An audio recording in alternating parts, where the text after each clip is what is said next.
It was around the middle of 2021. I remember it vividly, like it was only yesterday. It was all James's and Alex's fault. James, who does J&G watches with me, and Alex, who's a patron and a supporter of the channel. They kept getting me to look at watches on eBay, vintage quartz watches. They were incredible value. And I remember just becoming obsessed. I couldn't get them out of my mind. And then I stumbled across the Vintage Japanese Watch Company. They've got a couple of stores on eBay and a website. And then I ended up going to see Andy. It was the biggest mistake I ever made. I bought 3 watches. I keep looking at his website. I'm obsessed. So you can imagine how I felt when San Martin released a superior homage, the SN0102. I love it.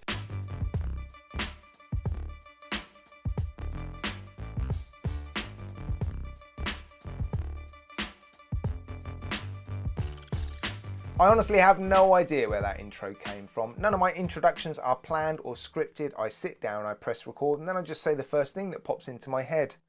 Maybe this watch has cast some sort of spell over me. Every time I look at it, I do think about vintage watches and how amazing they are and how much I love them. Oh, it's happening again. I shouldn't stare directly at it, should I? This is, of course, a Seiko Superior Homage. What an unusual watch for San Martin to pay homage to. I was properly surprised when I saw this appear on the San Martin official store. Now, the original watch from the 70s was their most expensive watch. It was a quartz watch, but then quartz watches back then were the D's, B's, weren't they? And they have more in common with modern mechanical watches. The movements, fully metal, fully jeweled, built to last. Yes, of course, there's a battery and a quartz crystal in them. But yeah, they're not like quartz watches from today. So in this video, I'm looking forward to showing you this watch in a bit more detail. Of course, I'll be running through all the facts, figures, stats and specifications. The green thumbs up, the red thumbs down, a little summary at the end. I've got to say the polishing is quite spectacular. I've already taken the macro shots and yeah, I'm looking forward to showing them to you. So stick around to the end, guys. Right, enjoy the video. Right, let's start by showing you the watch on AliExpress. This is the San Martin official store. They have supplied the watch for free for me to review for you guys. And of course, I will be putting some affiliate links in my video description. That's why you will have seen the includes paid promotion icon. And thank you so much, guys, for using my links. I really, really do appreciate it. As you can see, there's only one watch available, no dial or strap or movement options. This watch is $295. It's actually 301 euros now. In euros, it's more than dollars. 258 pounds for those of you in the UK. Now that is the Homage by San Martin, obviously. Andy at the Vintage Japanese Watch Company does have a similar looking original. This is a used watch for £600. If you want one in top-notch condition, new old stock, I think it's going to be well in excess of £1,000. This watch isn't particularly common, and new old stock watches are even, obviously more rare and more difficult to come by. So they're obviously going to be quite a bit more expensive. But that's what you would pay for an original from the 70s. Right, before I break out the calipers and I give you some dimensions, let's just quickly talk about the movement. It is an automatic movement. The original watch did have a quartz movement inside, but San Martin know their customers. They know they want automatic movements. So inside this watch, they've put the Seagull SD2100 day date complication there at the 3 o'clock. Beats at 28,800 beats per hour. Hacks and hand winds. Now, Seagull do make a lot of movements. I like Seagull movements. Yes, they are Chinese movements, but Seagull is a well-renowned and well-respected brand, and they do supply many, many companies with movements. So I don't think the movement inside this watch is anything to be concerned about. Right, let's get you some dimensions. The case diameter is fractionally over 37 millimeters. Thickness is 11.2. Case length 41.7.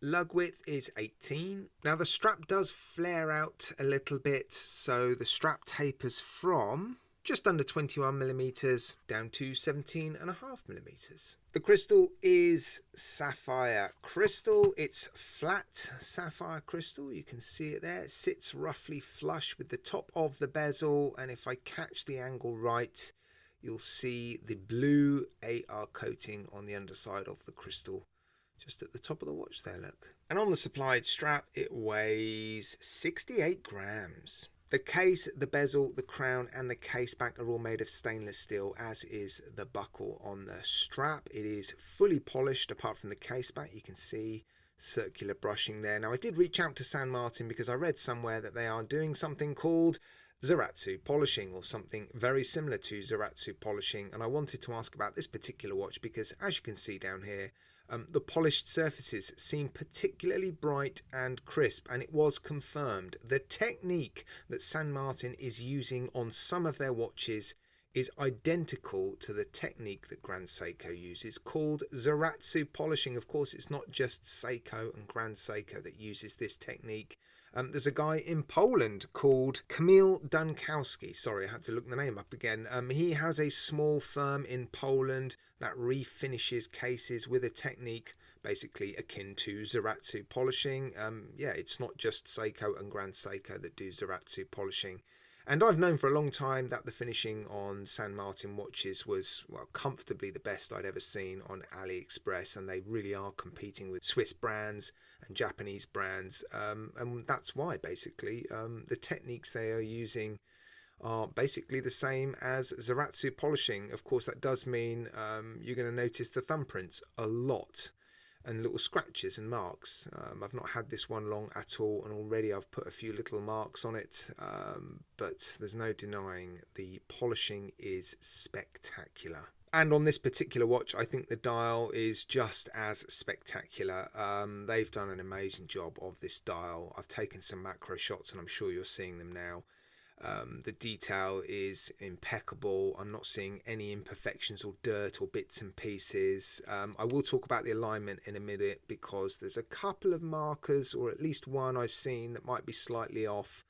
But in terms of the actual dial printing and finishing, bits and pieces on the dial, for example, I'm just not seeing anything. It looks pretty much perfect. 50 meters of water resistance with this watch. You've got a screw down case back and a pull push crown. Obviously you've got two positions on the crown because of the day-date complication. Genuine leather strap as well, feels very nice. Quick release spring bars, yeah, soft and supple. I think it goes pretty well with the watch. And the buckle, very nice as well. A bit of detail on the buckle there, look. Oh, something I did forget to mention is the hand. Dual facet polished hands. They look a little bit short for the dial, but that is obviously intentional. These 5-minute markers are stepped with sort of 2 levels. The minute marker travels over the inner level of those 5-minute markers and sort of points to, or almost touches, the second sort of raised element. And then of course the hour hand just runs inside those markers. So yeah, they do look a little bit short, but obviously that is the style of the watch. Right, before I run through all the strengths and the weaknesses, I just want to show you this watch on my average-ish 7¼ inch-ish wrist, and as you can see there are some holes either side of the buckle, so it should fit slightly smaller and slightly larger than average wrists. 37mm in diameter. I think that's a pretty good size for my wrist for this style of watch. It is a sort of sportier, dressier watch, isn't it? It doesn't sit too high on my wrist. Yeah, lovely. Right, let's just quickly run through what I consider to be the strengths and the weaknesses, and there are 3 main strengths of this watch for me. First one is, well, the design, and of course it's not an original design by San Martin. They are paying homage to a watch that Seiko made in the 70s, but I've already mentioned it. What an unusual watch to pay homage to. Fantastic. Yeah, I really wasn't expecting it, and I think it looks amazing. I love the original watch, so yeah, I was blown away when I saw that they were homaging this watch. The finishing, of course, is the next strength. The fact that they're doing something akin to Zaratsu polishing. I don't want to call it Zaratsu polishing because I don't know if that is a specific type of polishing on a specific machine. I know it is a technique using a tin wheel, and I guess that is what they're doing. It is incredibly good. I mean, I don't know what else to say really. I hope the pictures are showing just how good the polishing is. What makes it good is the clarity of the reflection. It's mirror-like, isn't it? There's almost no, well, in fact, there's no distortion or streaking at all, and that is what you get from Zaratsu polishing. Incredible. And the next one is the dial. What a cool dial. So retro and funky. I love the stepped applied indices at the 5-minute markers. I love the print on the dial, or the texture on the dial, I should say. It just looks so cool. Right, let's move on and talk about the weaknesses, and there's a couple I want to mention, and I've zoomed right in because I want to talk about these 5-minute markers. Those rather large, tall applied indices, they cast shadows on the dial. Look at that 12 o'clock marker, and it actually makes it very difficult to see whether or not they're aligned perfectly. Now, that 12 o'clock marker looks misaligned, doesn't it? But when I hold the watch down like this, you can see it sits perfectly between the minute markers either side. And that is the case all the way around this watch until we get to the 10 o'clock marker, which is there, and we can see that index sits slightly to the left. That is the only one that I can see which is actually misaligned. Like I said, the shadow does create an optical illusion, making them look sometimes misaligned when they are not, but that 10 o'clock marker is misaligned. It's a bit of a shame, isn't it? And the second one is, well, I don't consider it to be a weakness, but the movement. I think the movement is going to put a few people off. This watch is $300, let's not forget. It is a Chinese movement. I mean, it's $115 to replace this movement, so it's not a cheap Chinese movement by any means.